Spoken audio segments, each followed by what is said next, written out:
Okey, Assalamualaikum warahmatullahi wabarakatuh. Apa khabar anak-anak?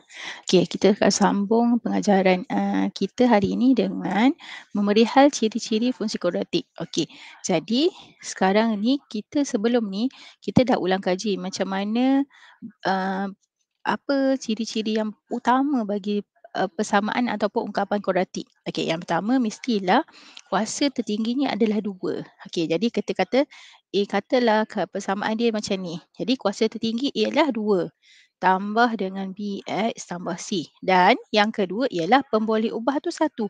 Maksud pemboleh ubah ni adalah yang X ni, unknown ni. Okey, katalah dia guna X, semua X. Maknanya ada satu saja. Kalau guna Y, semua guna Y. Tapi normally kita akan guna X lah sebagai kita punya pemboleh ubah. Okey, hari ni selain daripada 2 ciri utama tu, kita nak tengok apa lagi ciri-ciri fungsi kuadratik. Okey, jadi hari ni apabila kita kata kalaulah dalam persamaan yang kita dah belajar sebelum ni, kita cari, kita tentukan tu persamaan kuadratik ke tak, dan sekarang ni kita menentukan nilai A, B, C. Kalau diberi formula ARM. Okey, formula ARM ni perlu dihafal lah. Maknanya kalaulah awak kena hafal lah. Ingatlah AX kuasa 2 tambah BX tambah C. Sama juga kalkulator. Kalkulator akan pegang fungsi ARM ni. Okey, jadi apabila ada persamaan ni, okey, yang pertama nilai A menentukan bentuk graf. Okey, A kat mana? Kat sini. Ni depan AX kuasa 2 ni. Nilai ni menentukan bentuk. Okey, macam mana?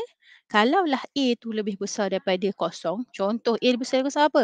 2 kan? Kita nampak 2X kuasa 2. 2 depan ni 2, jadi bentuk graf kita adalah graf senyum. Cikgu suruh kena senyum. U. Okey, apabila A kita lebih kecil dari kosong, contoh cikgu dapat kalau kecil dari kosong, nombor negatif lah kan? Jadi negatif X kuasa 2. Ni uh, jadi dia punya bentuk graf ialah masam. Okey.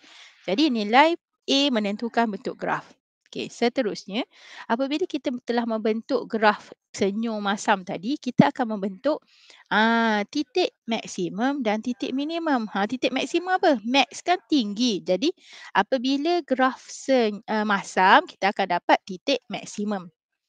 Ni titik maksimum. Apabila graf kita lebih besar daripada kosong, kita akan dapat graf senyum kan? Kita akan dapat titik minimum. Maknanya kalau atas maksimum, bawah minimum. Okey, jadi yang kedua, kita akan dapat graf titik maksimum dan titik minimum. Okey, seterusnya, selain daripada titik maksimum, titik minimum, kita akan ada juga nama dia paksi simetri. Okey, apa maksud paksi simetri? Okey, contohlah cikgu kata dulu awak belajar tingkatan 2. Apa berapa bilangan paksi simetri pada segi 4 sama? Ingat tak dulu?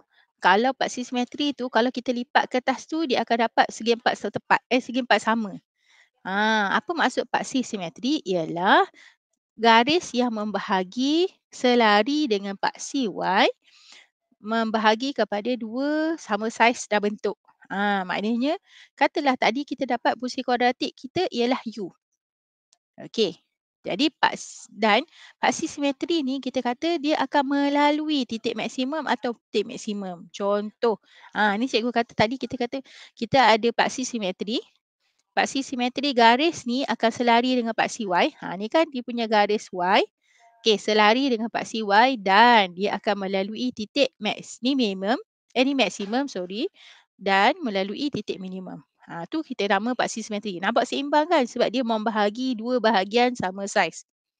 Okey. Jadi, macam mana nak tentukan paksi simetri? Kalau dalam silibus awak ada 2 cara. Cara pertama ialah kita kata kita melalui titik minimum dan titik maksimum. Jadi kita jumpa titik minimum dan kita garis je lah.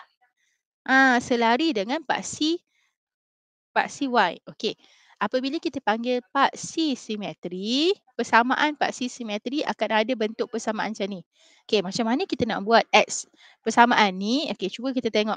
Garis yang kita lukis ini melalui paksi X. Jadi, kita akan tulis X sama dengan, lalu dekat mana? Dekat nombor 1. Jadi, X sama dengan 1. Okey, boleh Okey, cuba tengok contoh yang kedua. ada titik minimum. Okey, dia melalui X sama dengan -1. Jadi, paksi simetri kita ialah X -1. Okey, ataupun katakanlah kita tidak diberi titik minimum. Okey, cara kedua ialah cuba tengok dekat sini. Kita boleh ambil dekat jarak ni. Okey, paksi simetri kita kata membahagi kepada 2 kan. Okey, cuba kita tengok jarak, satu cara kita kata jarak bahagi dengan 2. Okey, sini jarak kita 2, 2 bahagi 2 sama dengan 1. Maknanya dekat 1 lah. Okey, contoh yang ni, berapa jarak dia? Oh, yang ni susah sikit sebab dia tak kena betul-betul pada tu.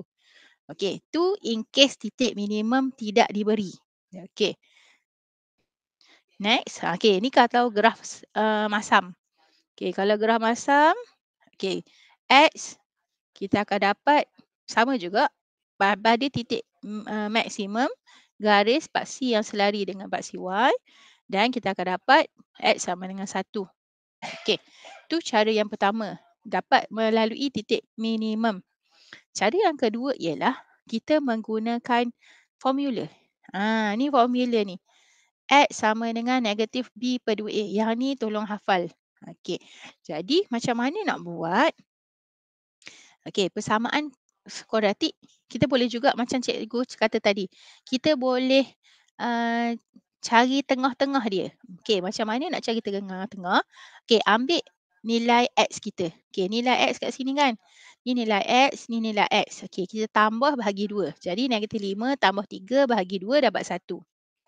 Okey, maknanya kita dapat sebenarnya negatif yang ni yang kita tambah X tak Y tadi sebenarnya kita ambil daripada persamaan ni. Okey. Jadi contoh tadi kalau cikgu guna koordinat. Okey, contoh kalau cikgu guna formula. Okey, formula kita sama dengan X sama dengan negatif B/2A. Okey, cuba tengok dalam persamaan ni. -2, 4, 2. Okey. Ni adalah nilai A, ni adalah nilai B, ni adalah nilai C. Okey, jadi kita masukkan je nilai tu. Jadi X sama dengan negatif tu memang ada, B sama dengan 4, bahagi dengan 2. A tu adalah bukan 2 je, kena ambil semua sekali, negatif 2. Negatif 2. Okey, dapatlah. Kita pemudahkan. Jadi negatif 4 per 2, 2 negatif 2, dapatlah X sama dengan 1. Okey. Jadi itu sahaja cikgu rasa hari ini daripada ciri persamaan kuadratik, nilai A membentuk lakaran kita punya bentuk. Yang kedua, daripada bentuk tadi kita akan dapat titik maksimum dan titik minimum. Seterusnya, daripada titik minimum maksimum tu kita boleh mencari paksi simetri. Satu melalui titik maksimum minimum ataupun kita guna formula X sama dengan negatif B/2A. Okey, itu saja untuk hari ini. Terima kasih.